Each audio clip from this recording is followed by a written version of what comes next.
ছোটবেলায় আমার নিষ্পাপ মন যেমন ছিল, কাকিমা তুমি এটা মায়ের থেকে চেয়ে পাঠিয়েছিলে তো মা এটা তোমার জন্য পাঠিয়েছে, এই নাও।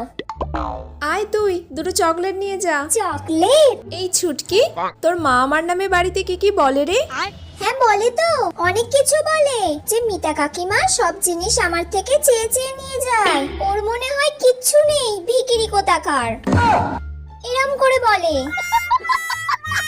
আর কি বলে? মিতা কাকিমা মনে হয় কারোর সাথে ঘুরতে বেরোয়, প্রত্যেকদিন বিকালে দেখি কার সঙ্গে বাড়ি ফেরে। হ্যাঁ আরো বলে ওর সঙ্গে ঝগড়ায় তো কেউ পারবে না, সব মানুষের সাথে ও নিজে গিয়ে ঝগড়া করে, তার দোষ থাকুক বা না থাকুক। আর ওর সাথে আমি থাকি বলে আমারও জ্বালা, সব ভুলগুলো জেনেও আমাকে ওকে সাপোর্ট করে যেতে হয়। তাহলে কাকিমা আমি এত কিছু বললাম, এবার আমাকে চকলেট দাও। চকলেট খাবি? এনে খা।